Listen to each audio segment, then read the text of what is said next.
I just wanna live. I just wanna live. This is Revolution Church.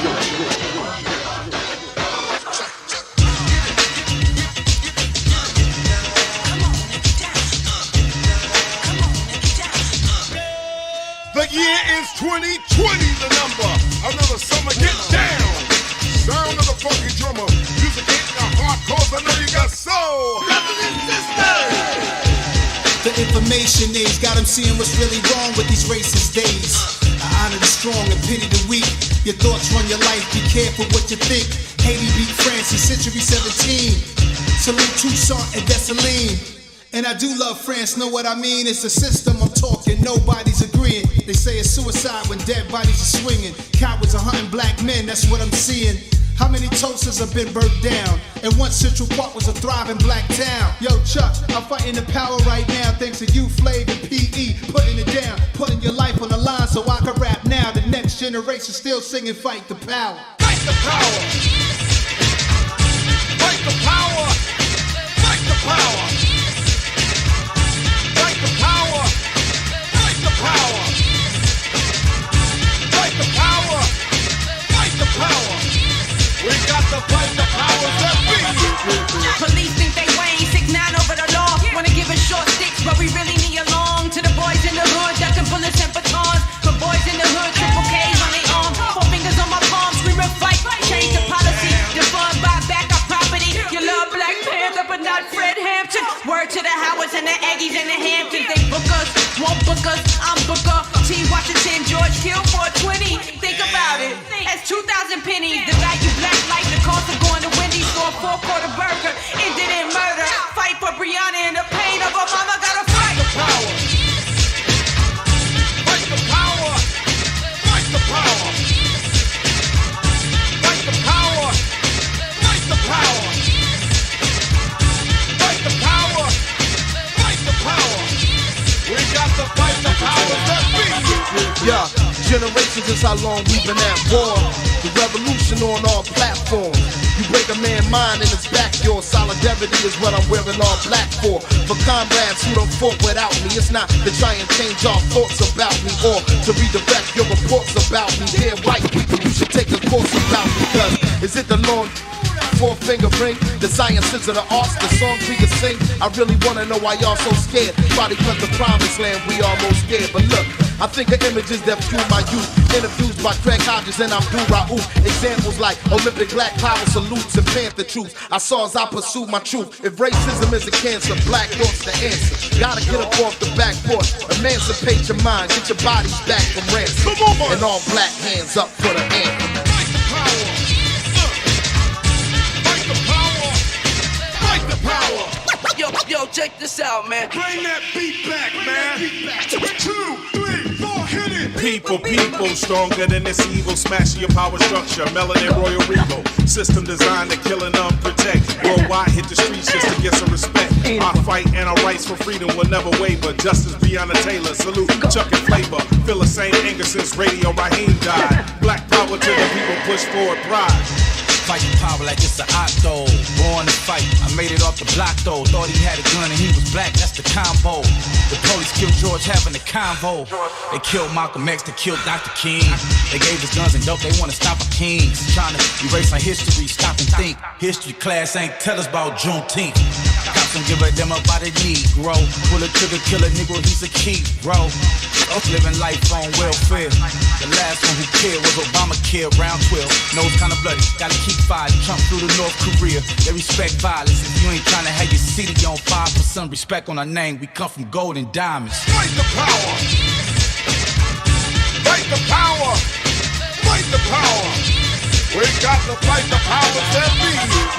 Elvis was a hero the most, but he never meant to me. You see, straight up racist, the sucker was simple and plain.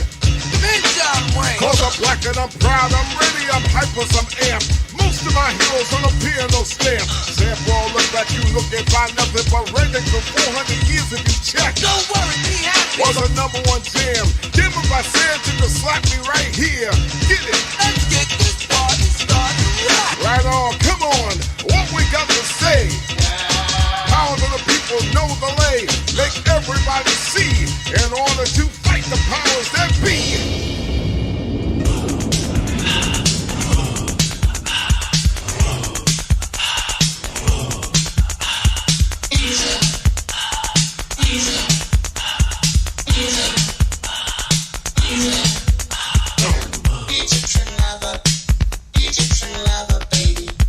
Egyptian lover, baby.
Good afternoon and welcome to a throwback edition of Ask Mathis. I'm your host, Reginald Mathis, and rocking with me is my brother, Wildman Teddy T, a.k.a. Baron the Mound Builder. Good afternoon, everybody. It's a great day for whatever you want to do that's positive. Yeah, Wednesdays are, Teddy's favorite days. Yes.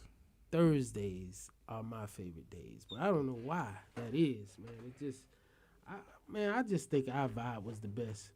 Because I think we get it from all the eras. We get it from like the black and white era, like James Brown, Temptations. Like we was babies when they was like coming towards the end of, what was going on, and then we were like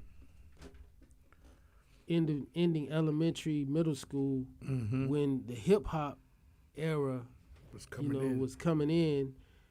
And we just grew up with that. Because even like, DJ Kool Herc, who's, one of the founders, pioneers of this, they were older guys and they were throwbacks. But we grew up with this and don't really know anything else. Just like we don't know about segregation, like 70s babies. Like, when I started, in kindergarten and elementary and all that, it was integration like it was nothing. Like it wasn't no protests that I saw that I was dealing with. And I think we still in that era. I still think we in the hip hop era. For me, it was like that was the one thing that was prevalent for me because I went to a all white school where there could only be one black student per class.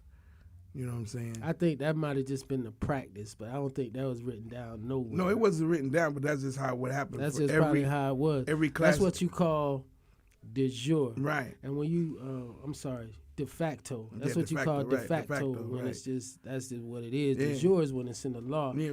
And I think it's what Dr. King said as well in his speech, where he was like, brothers in the South don't have the right to vote, and brothers in the North don't feel they got nothing to vote for.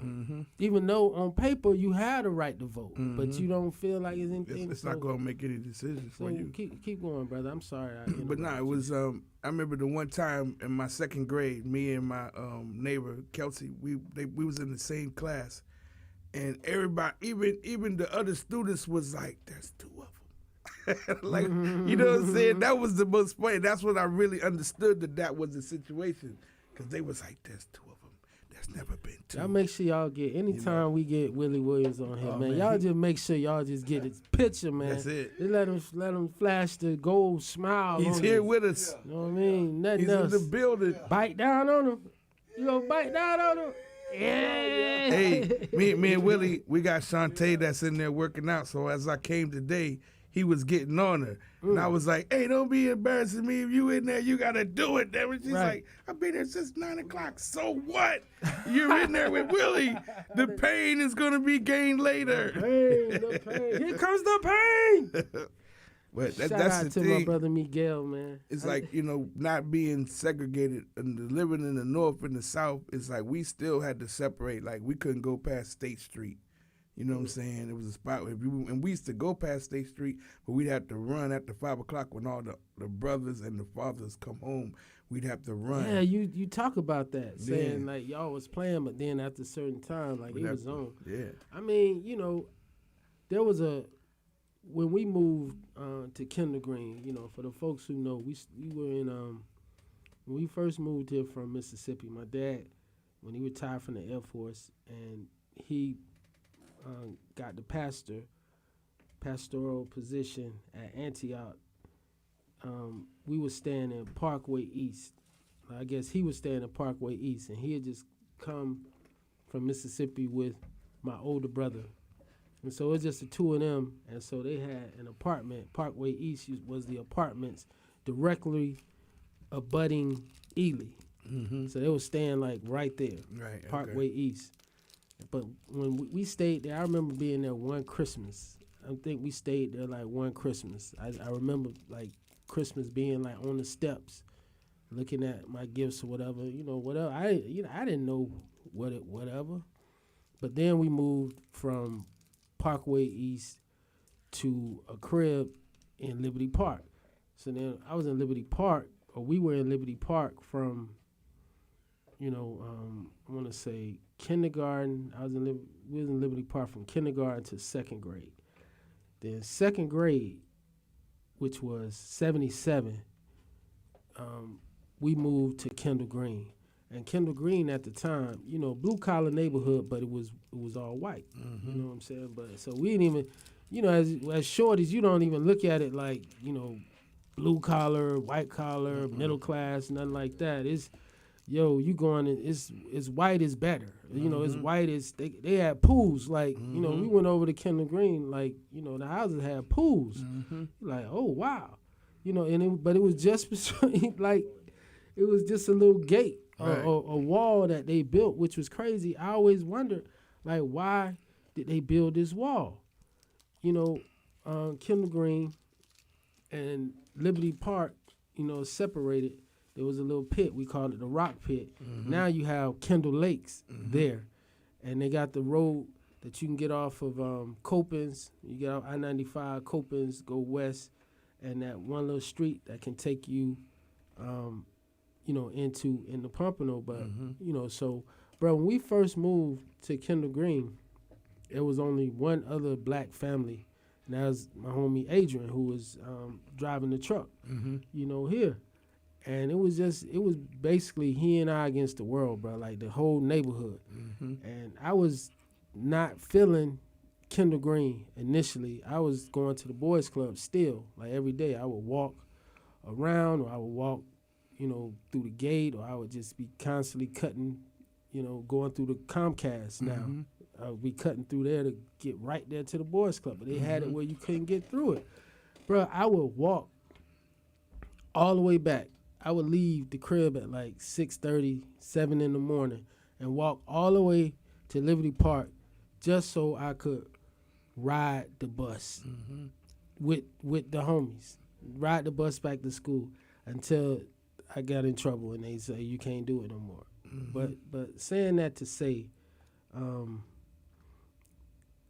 we didn't even know what we didn't know or how this thing was. Like, we didn't know that this was a blue-collar neighborhood, that the folks in here that was working, 9-to-5 jobs. It wasn't a lot of professionals that was in there. They was just white people, installing cables, FPL, just doing those things. But they just, they didn't want us there. They didn't want us there, and there would be things on the road, like go home, N-words, right? Like on the road, never in the crib. One time I remember getting some like KKK correspondence, like it'd just be dropped in your mailbox. This is like the '80s, right? This is because we went there in '77, so I was in second grade, so we was there second until now, and now the whole neighborhood done flipped. Like now, you know what I'm saying? You got white flight, so it tells you when you see a neighborhood So how long did it take to go from all white to basically all black? I think it took 20 years. To go from all white to all black. When I go back now, my mom, was still there at the crib. Now the neighborhood is all black. But not probably all black, probably all Jamaicans and Haitians. I don't know. That's the new man. When I moved here, the one thing about it, I moved to Lauderdale Lakes, '84. The Lauderdale Lakes was a white neighborhood. It was mostly white. And then by the time we actually moved into the houses, going into the 90s, it was just an influx of different immigrants that came in there to the point where I think I'm probably the only black American on my block. There's maybe one more, you know what I'm saying? And it's like you could just see the change. Either you got Indians or Mexicans in these different neighborhoods. Like the Mexicans live across the street, and they come out on Sundays like roaches to the store. You don't even know that there's that many Mexicans in our neighborhood until Sundays. And it's just, to watch the natural element of how your community develops, and when you're not taking advantage of how another ethnicity moves in, you know what I mean? And then they set up, and it's like, when, right, when are people going to actually understand that if you don't do something about it, somebody else will, but not in your best interest? Wow. So check this out, man. We can rock on, segue on to something else, man. So y'all know Supreme Court Justice Breyer has announced that he will retire at the end of this term. Stephen Breyer, who's, like 80, 82, 83, something like that. And remember, one of the campaign promises of President Biden was that if afforded an opportunity to select someone for the Supreme Court, he was going to select a sister. Right. And one of the sisters who is probably in the top tier for running is from right here in South Florida. Wow. She is now currently on the U.S. Court of Appeals for the D.C. Circuit. Her name is Judge Ketanji Brown Jackson. So I was just reading a little bit. I was just reading a little bit about her. So I'm going to just read this story, bro, just so it can just have a straight-up impact, because I don't want to mess any of this up. Before Ketanji Brown Jackson was one of the front runners for a U.S. Supreme Court nomination, she was a speech and debate superstar at Palmetto Senior High School in Pinecrest. As a high school senior in 1988, my year, Jackson, who then went by Ketanji Brown, won the National Oratory title at the National Catholic Forensic League Championships, one of the largest high school debate tournaments in the country. She was a star in the making, said Nathaniel Parsley, Jackson's former classmate and debate teammate at Palmetto and now a law professor at Stanford. Jackson was also elected mayor of Palmetto Junior High, Parsley said, and student body president of her high school. The only question was she going to be on the Supreme Court or was she going to be president of the United States? A Supreme Court seat could now be in play for Jackson after news broke Wednesday that Justice Stephen Breyer plans to retire at the end of the current term. While the White House hasn't announced a short list, Brown, who currently serves on the U.S. Court of Appeals for the D.C. Circuit, is widely considered a leading contender along with California Supreme Court Justice Leandra Kruger. President Joe Biden has previously pledged to appoint a black woman to the Supreme Court. Either Jackson or Kruger would become the third black justice and the sixth woman in the court's history. Jackson, 51, was born in Washington, D.C., and grew up in suburban South Miami.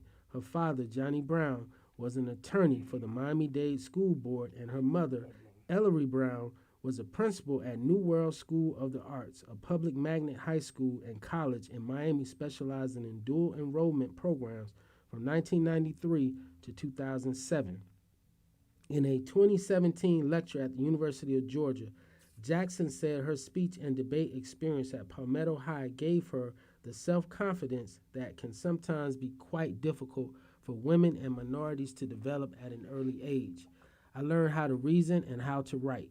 I have no doubt that of all the various things I've done, it's my high school experience as a competitive speaker that taught me how to lean in despite the obstacles.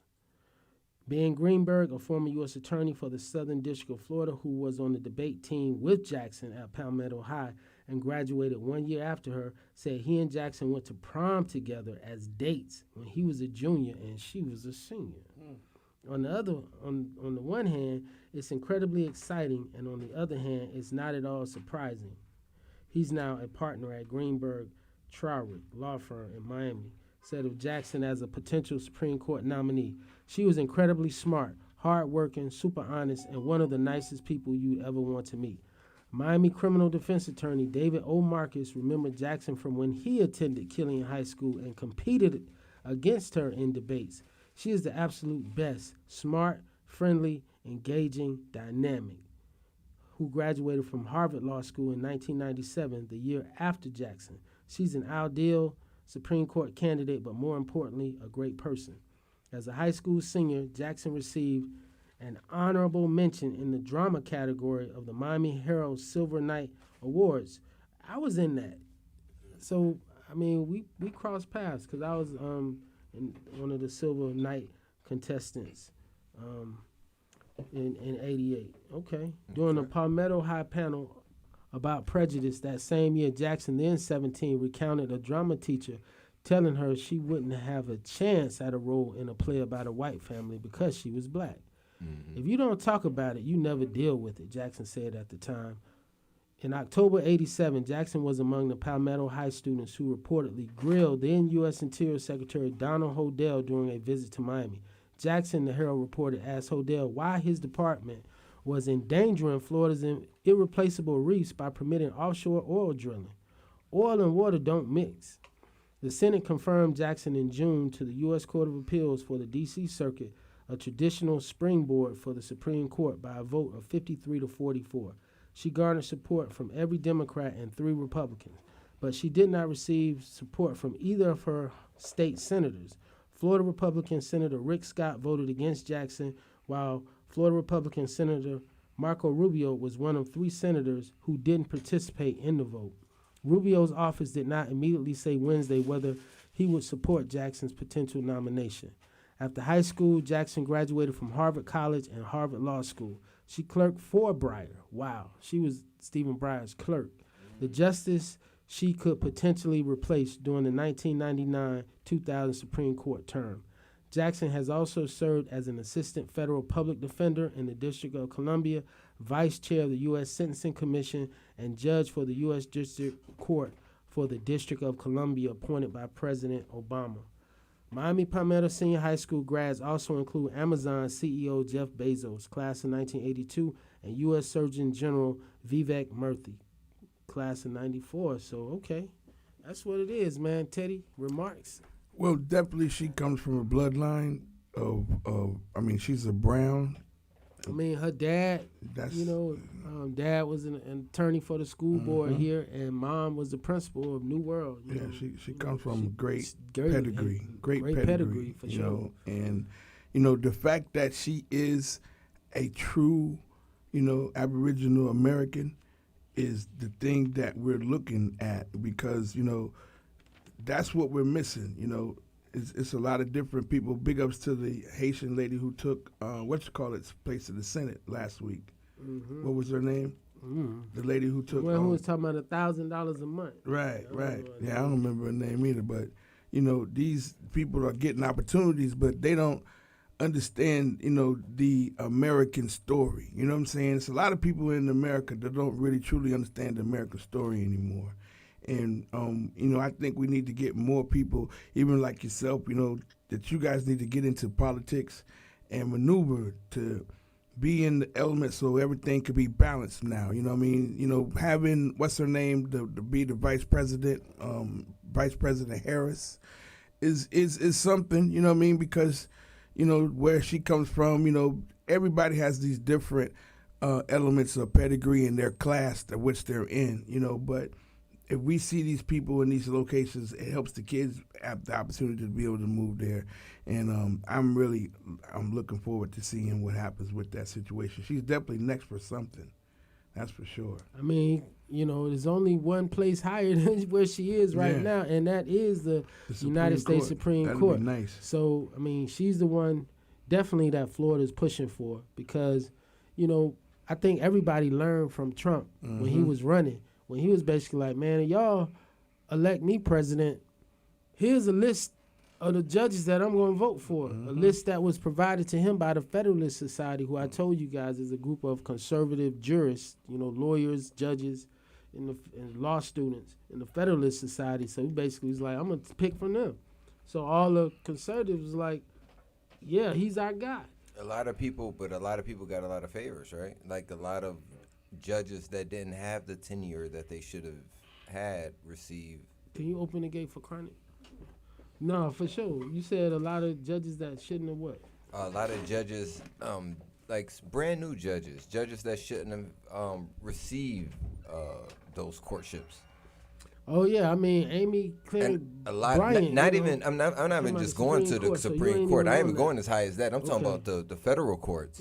It's a lot of people that came straight out of high school and turned into not high school, excuse me, but college. Well, law school. Law school. I mean, because remember we were talking about the one nominee that to the and the federal judges, those are lifetime appointments. That's it. And one of the individuals was, like you said, fresh out, had never been to trial before, had never I don't even think had even argued a motion live, right, like in person, and it was just like, man, that's really what y'all doing here, like really, like what gives you the right, for folks to come in and stand before you with no experience. Like a judge should come with some type of experience. And what I tell people all the time is that in the state of Florida, for state judges, the only requirement is that you be a lawyer for 5 years. That's it. That's it. Wow. You don't have to take no tests. You don't have to try a case. You don't nothing. You just gotta be a dues paid active member of the bar for 5 years, and you can be a judge. Wow. And, and that's unfortunate. But I thought you need to be in there for like 20 years or something before you 5 just 5 years. years. I think you need to get in there for like 20 years and then you can actually become a judge. It should. I've been practicing 25 years, and I still feel like, what's up, you know what I'm saying? Like I still feel like I'm not ready yet. Just because I know what I got to give up, I know what I got to do, and I'm not ready to do those things. And so like you have to kind of give up your life, and right? I'm 25 years in. I'm friends with a lot of judges, friends with them, and bruh, you know what I'm saying? Many of them, they envy me because they cannot do what I do. Right. You know what I mean? The freedom that you have, they don't have, and you know what I'm saying? They be stuck. They be watching you. They be watching you. You don't even know it. No, I do, because someone hit my stories and they going in there. They turned stalking up. you. We turned up. Like, you can't turn up. You cannot. I see you turn up on the jet, bro. Bro, you can't turn up. No, you can't and do DJing. that. You can't do that. You can't do that as a judge. And I ain't ready because I respect the position too much. I respect the position too much to go in half cocked. You know what I'm saying? So when I put my hat in the ring for a judge, you know what I mean? It's gonna be like Teddy Pendergrass singing one of his songs. In my time. It's going to be like that, bro. All it's going to be behind me. Don't you think it would be like the age that would allow you to do it? Like that age, it could be, you know, it's that point. Like even like, you know, where Tom Brady is right now. Tom Brady got a busted lip. His wife said, "Stop playing." Really? From a busted lip? We ain't never seen Tom Brady come out bleeding, you know what I'm saying? Never. Somebody done touched the goat. I'm telling you. So now he's really thinking like, so next year I could get hit. It could be a concussion. I got to think about my kids. Just you think know? about Peyton Manning at the end. Remember when you like, bro, I don't know about y'all, but Peyton Manning, when he was in Denver, bro, I know I was holding my breath because bro couldn't even turn his neck. He's just like, you know what I mean? Like he had that surgery in the neck where he just felt like one Lawrence Taylor type hit. One hit, it's over. Where he took Joe Theismann out. Remember that was that was for Joe Theismann. They showed that. Boom, that was the worst hit I've ever seen. Maybe the Ronnie Lott hit. No, the Jack Tatum hit on Darryl Stingley that put him in a wheelchair. But I'm just saying, like when you think about those type of hits, and I think Tom Brady was like, man, like, you know, 7 championships. Do I need 8? Right. I'm already at the I'm top. at the top. You gotta, nobody else is going to top and like that. they said, he said the key word. You know, I think I'm pretty satisfied. Yeah, he's satisfied, bro. You know what I mean? Nothing, you know, it's right. It's what you know, but I feel him. You know what it is? It's like you know, do you play any video games? I know you probably a gamer, right? I wasn't, but I just got the Oculus. But and I'm on there now, yeah. Okay, so I look at it like this. Sometimes you get the bug. I love Miss Pac-Man. I love all the Pac-Man games, Miss Pac-Man. Sometimes, and you know, shout out to Sasha Fierce, you know, my 11-year-old. She got me a Miss Pac-Man game for, I think it may have been Christmas last year. I keep it next to my bed. I keep it next to my bed. But, you know, sometimes, you know, you just get the feeling. Yeah. And I just get the little game, and I'm going, and all I want to do is go without, like you start messing with yourself. I just want to go as long as I can with one man. I'm not going to play all the men. Right. If I play all the men, it's like, you know, how much time do I want to kill? Right. Like, do I want to kill 45 minutes? I know I can go on this, you know, and go for 45 minutes. It's more like a mental exercise to just go and rock it, you know, and just do it like that, man. But it's a little different with me. I be on poker VR, virtual reality poker and blackjack. So I be on it for a little minute. For me, that's just like going out and doing promotions. Like when I come home, I'm here. You know what I'm saying? But once I go out, I keep jobs coming because I like being out. I like staying in hotels. I just like that lifestyle. Literally, I've been doing it for half my life, and you know, when I did it a little bit, you know, in October, I got a taste back for it. You know what I mean? And it's that feeling. You know what I mean? I'm 51, but I can still do the job of these kids that's not doing this, and I can take them out to show them how to do it. You know what I mean? People that want to make it, like really, that those diehard people. Like when I first moved here, I was managing artists, right? So the artists that the time that I had managing artists, I was just eager to get them on, you know. So I was willing to go ahead and work with people. It's a different grind. It's a different vibe now. Yeah, it's a different vibe. It's a different grind. And I saw, who was it?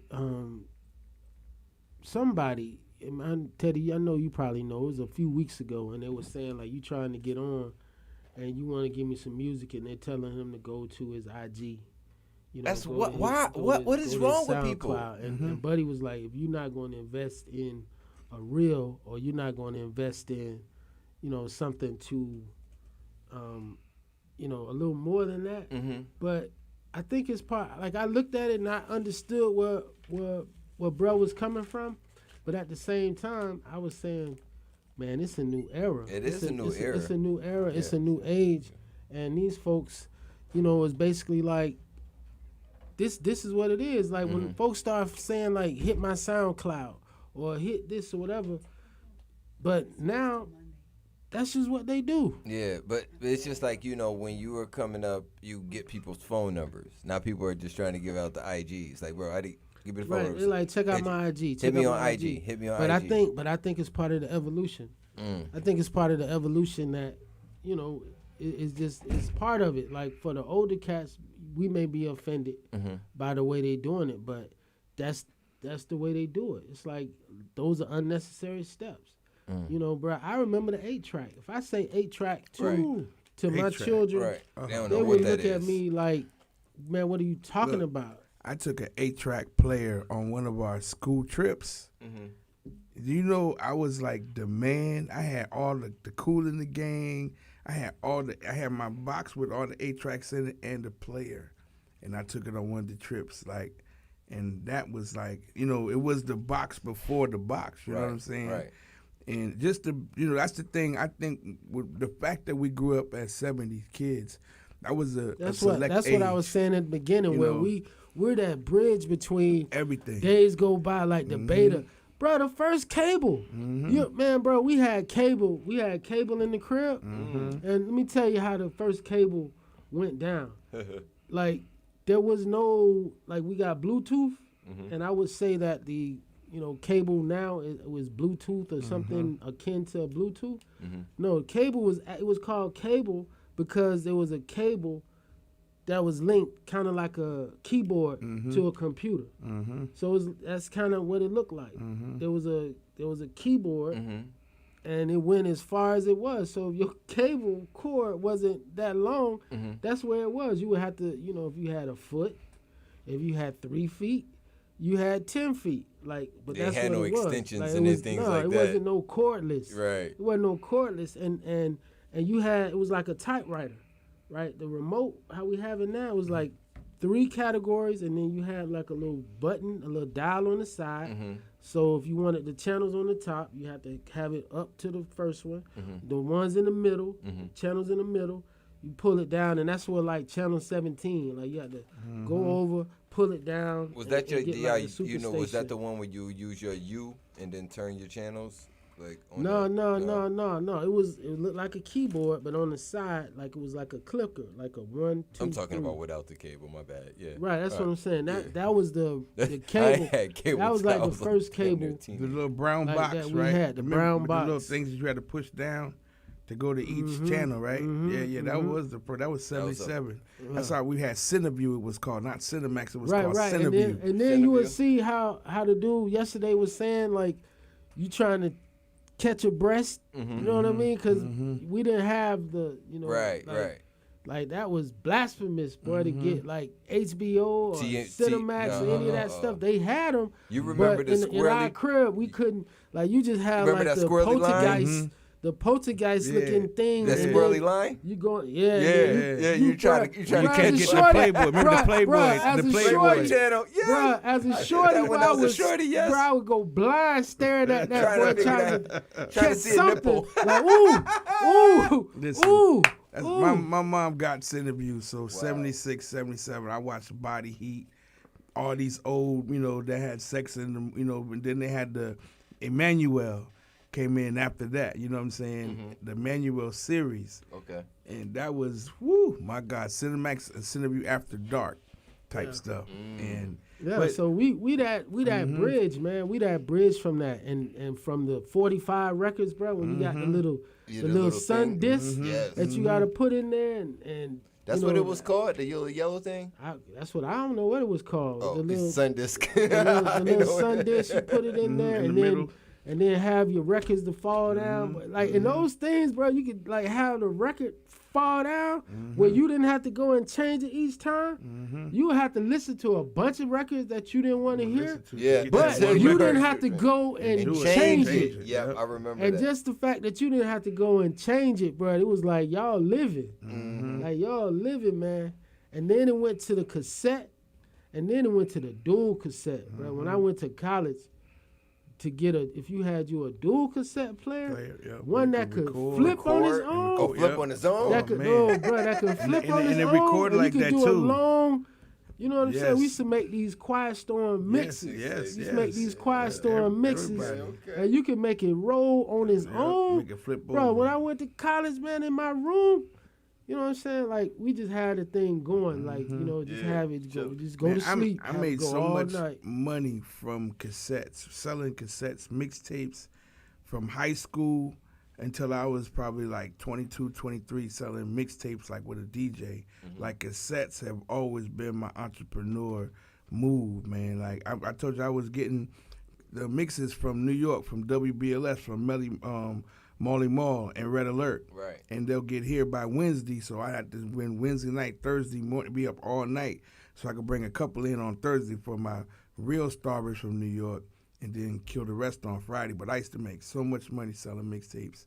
Wow. And be up all night. And remember, like, we used to always, I know everybody, remember how you used to always listen to the song over and over again to learn the words so you could be the one knowing write the words. it down, and write it down. You be in school, write it. I need you love. know all the words. You know all the words, I so need everybody be like, love. oh my It comes to God. mind. The show comes to mind. Like those two records in particular, so amazing, comes to mind. Like where I know where I got the paper somewhere with the words and the lyrics on it somewhere, because I doubt that I ever threw them away. You know what I'm saying? But I got one story I want to share. So a rabbi booked into Broward Jail had to hand over his head covering, is now suing the department. Yeah, so he would. This brother was arrested for driving with a suspended license in Coral Springs, and when the sheriff dropped him off, he was wearing a yarmulke, the head covering, and he's suing, man. They're saying that it was a security risk, but their policy is like, for religious apparel, it has to be approved by the chaplain. So I'm surprised that this lawsuit is surviving, that I would think it would have been dismissed by now. But it must be challenged on some type of First Amendment. Does it have anything to do with the nationality too? I mean, of course, it's about religious beliefs, right? But does it have to do something with his nationality? Think about it. Jewish. I mean, I would think. Maybe it's just me, and maybe because I'm in a profession that is overly populated by Jewish people of Jewish descent. That I'm thinking like, there ain't no discrimination. Maybe forgot. Maybe I'm wrong. You're overlooking a bit. Maybe they got a different variation of night. He's I'm not as wrong. Jewish as our family. He got his blinders on. It's just like if you in the NBA, you know what I'm saying? If you in the NBA and the brothers, and you ask a brother like, yo, what kind of discrimination are you experiencing within the team? And he like, discrimination? What you talking about? my team all black. Yeah. We got one dude from Serbia who don't speak no English. Yeah. What discrimination you mean? And they might be like, oh, okay, you in a, you know what I mean, the pool. So I would say the pool that I'm in, and just the way the law is set up. And I'm going to follow this case, because I think, just from my experience, when you're talking about the sovereign, and this is, Teddy speak now. When you're talking about the sovereign allows itself to be sued for what it wants to be sued for. Right. And for what amount. So when you're going against, municipalities, and you're going against the government or what have you, don't matter what, your damages are. They already got They cap it, at $150,000, and then they change it, and then there's a way to go before the legislature and, get a bill passed, to compensate you more.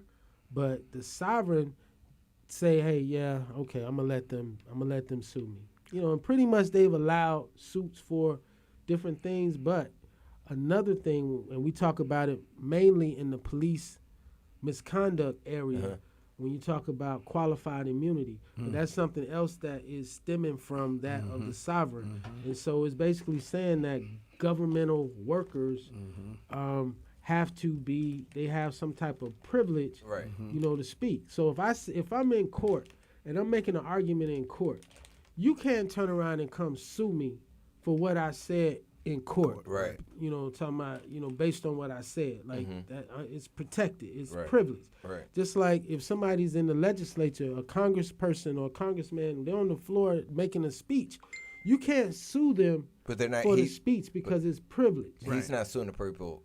I mean, individually, he's suing the department, correct? He's suing the department. So the department, which Now, is a part of the city. sovereign, the no, the county.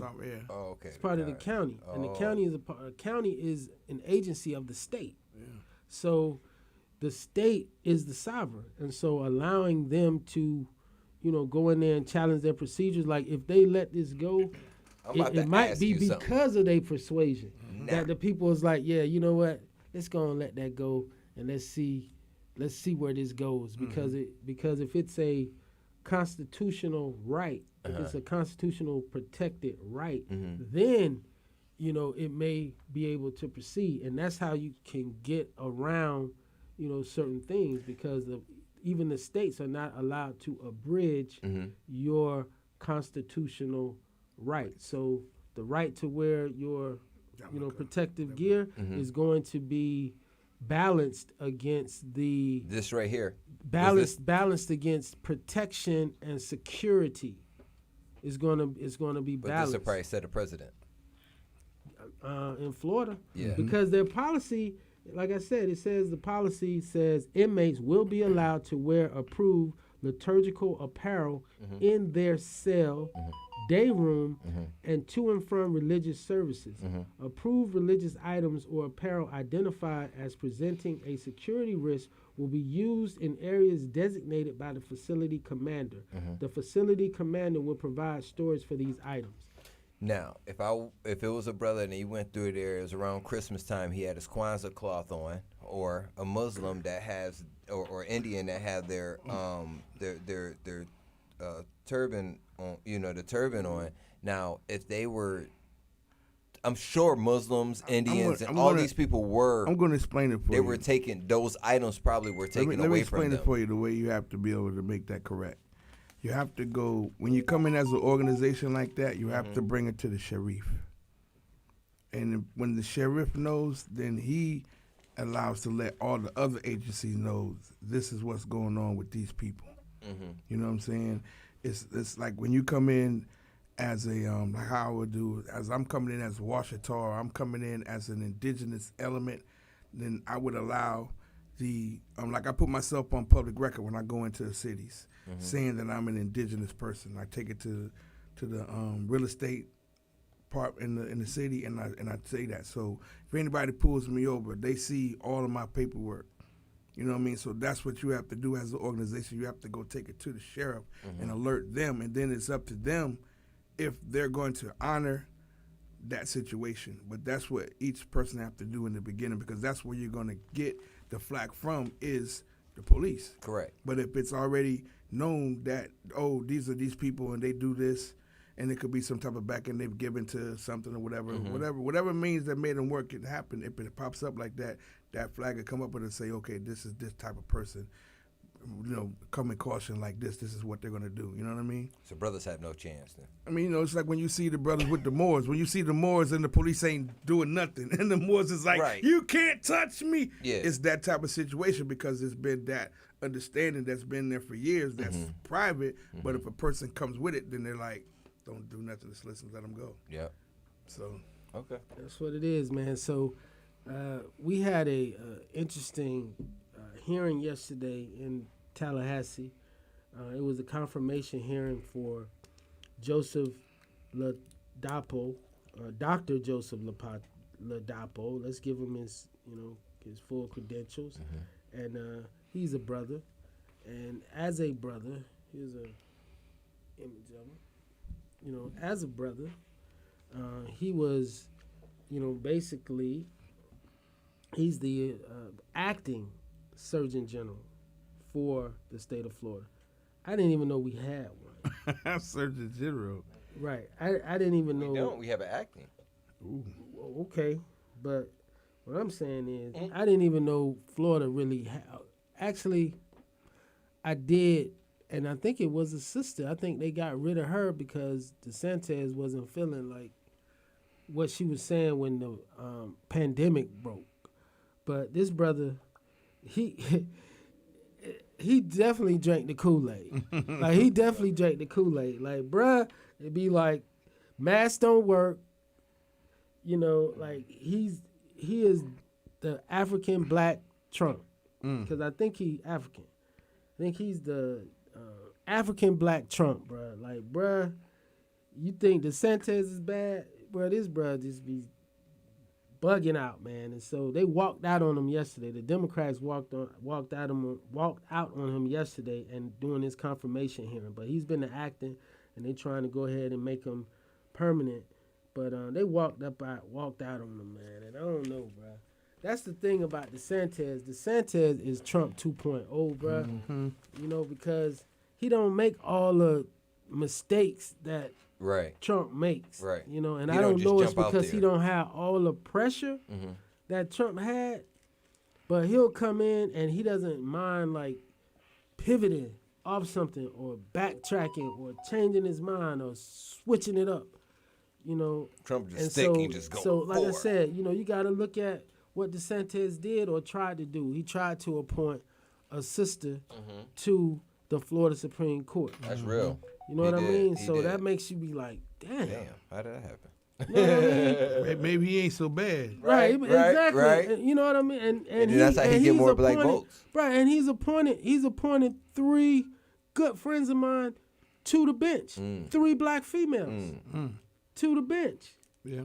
You know, as judges, so you be like, you know what I mean? Like somebody that got some sense It's behind him. It's working or with him. be in his inside of ear that he team. listens to. You know, and I think Trump does too, but I just think because he out there and he just get out there, DeSantis, as I would say, as an attorney, because he is an attorney, he's went to Harvard and Yale. You know, so he has the pedigree. He was in the military, and he played sports, you know, in college. So I think having, you know, being around teammates, I think that goes a long way. People who have been in the military, people who have played organized sports, and people who have pledged fraternities and sororities, to me, you know, I feel have a different, a unique grasp on things. Because in these particular organizations, it's not, a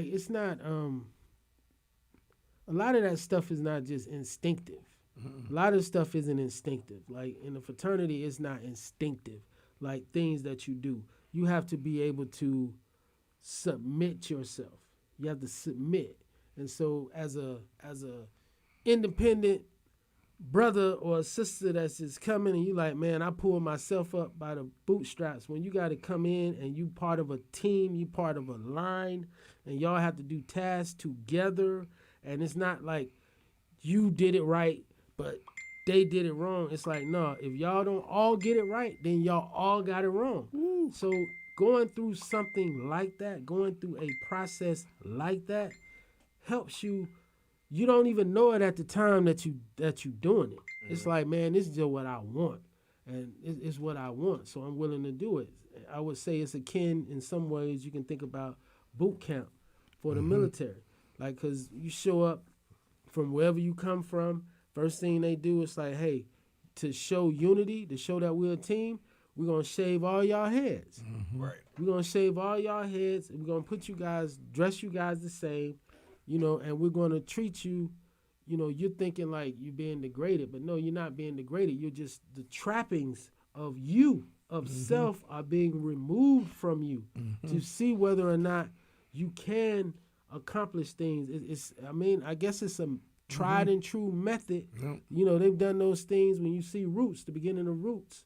You know, I mean the first Roots when they were before they come to America, when they're in Africa, Roots, and you saw the village and the men and what they went through. You know, rites of passage is another thing that I would put in that category when you go through something and then towards the end. So that's why I give DeSantis credit for being in sports, because sports is the same way, especially team sports. Team sports, yeah. You know, it ain't like, oh man, I came in here and I rushed for 200 yards. Yeah, but you lost by 30 points. Like if you played sports and somebody was come in there and tell me, man, I rushed for 200 yards and I got 3 touchdowns. Yeah, man, but we lost the game. Like the whole team would be on this dude. It don't make a difference what you're gonna say. Yeah, the whole team would be on this dude. Like, man, what are you talking about? We lost the game. Like you can't come out there with this you, me stuff. We a team. So, I remember the same thing as far as my 3rd degree in masonry when we had to go and do our little thing. And everybody went, and it was at the end, and they was like, oh, these 2 people didn't do this. So what do y'all suggest? And it was like, everybody, you know, we just went through hell riding the goat. And it was like nobody really wanted to say, do it again, but everybody knew that was the answer. You know what I'm saying? And the fact that we stood there, but then everybody was like, well, if they got to do it, we might as well all do it because we are brothers. Right. And then it was like, that was the test. We don't have to do it. Boom, we got to celebrate. You know what I'm saying? But it was just the fact, they was like, that was like one of the first times that a group actually did that. You know, like line, you're crossing over. That was the first time that line all agreed that they should do it over. You know what I'm saying? And that's just from playing sports. A lot of us that was in there, everybody had played sports. So that was that thought process that everybody had. And I tell people, if you didn't grow up playing sports as a man, there's a part of you as a man that's missing. Because even if you didn't have a father at home, the fact that you played sports, you saw so many different fathers and so many different people that you got to actually emulate and see what was right. You know, one unique, I have a lot of different like unique friendships, you know, with people, and a lot of them come from sports. A lot of them come from, you know, like we just run, we call them holes. You know, we call them hole courts. You know what I'm saying? We run a whole course. We run a whole court or half. We run a whole course. And, bro, like as shorties, we do that all day. All day. If we could, bro. Like, I can't even get through. I can't even, you know, get through playing half court now. Right. You know what I'm saying? I'm taking breaks, time out, getting water. But as a shorty, we would from the morning, and we could stay on the court all day, bro. That's what we did. Exactly. Like we ran the court. 8 o'clock in the morning, bro. We ran the court. The lights came on. And you know, the thing about, you know, certain guys that I have like this kinship with is that, you know, we were rarely the first pick. Like we were rarely the first pick. We were rarely the first pick. But, you know, I was a great point guard. I know how to assist. I know how to distribute the ball, and I know how to hit the open shot, and I know how to drive. You know what I'm saying? Because I was focused on winning. Like even at a young age, I be focused on winning. And so like you have some guys who just, I was like, man, you must be from you must be an only child, because like you have some guys that come and every shot is a shot, is a good shot. I don't care if 2-3 people on you, every shot is a good shot. Right. We call them ball hogs. Ball hogs, yeah. You know what I'm saying? Or hawks. Yeah. It was really called, it should have been called a hawk because it was after Percy Hawkins, the player in the NBA. But you know the way it got down to Pompano, it was hog. Yeah, we said ball hog. Like, I didn't even know it was hog. In South Florida, just like I didn't know, like I didn't know that the Snicker bar was Snickers. Like it must not have had the name on it. Like in the 70s, Sneaker. Oh, okay. Sneaker bar. Because that's Pompano, we called it Sneaker bar. Sneaker, right? You know, and now and laters, you know, it must not have had the names on it. We called it nine laters. It definitely had the name. I definitely used to call them nine laters. But everybody called because that's what you saw. Yeah. Like that's our perception when you see Sneaker. you thought sneakers because that's what we was really into was sneakers. So a snicker was a sneaker. That was really like you'd be surprised. I'm telling you, think about it. You'd be surprised. Like you telling me that's this. the Illinois man. I'm telling you, it's the Pompano, bro. Because I'm saying the orange was orange. Orange, right. You know, it ain't that orange. Yeah. And sausage sandwich. That's just like like when you in Memphis, try to get a Memphis person to say certain words. This girl was trying to get money back, Memphis, Louisiana. They can't say it because of their draw. I saw that. You know what I'm saying? That, like that this, draw, that southern draw. Yeah, that southern draw. Certain people they just can't say but things. I can say it now. I'm looking at it. It's like, oh man, I was calling Lily Dilly, Snicker bar, just like just how like soda in Nashville was called cold drink. And we call it pop. Pop. You know, they call it pop in Ohio and all that, but in Nashville they call it cold drink. We would say cold drink. We would call the country people, they say soda water. Like soda water. Like the Georgia people or South Carolina would be like soda water. Like, man, they country. Yeah. But then all the folks from up north call us country. Yeah. Yeah, man. That's it, man. We rocking, man. It's throwback, bro. We done, we had a whole show about, we interspersed some, news up in there, but we was talking about some things, back in the day. Nostalgia. So, how we going up out of here, bro? Well, the only way we can, We know a brother not going to jail with a kente call. Oh! Shout out to this is how it goes. Yo, don't know about this. Only Jiggle out Tony, baby. Only the Smurfs. Jiggle out Tony. It's Gigolo that's running this show. Hey, did they have to clear the Smurfs? Did they have to clear the Smurfs for that? Gigolo for that? Not back then. They probably still haven't heard about it. Right. That's crazy.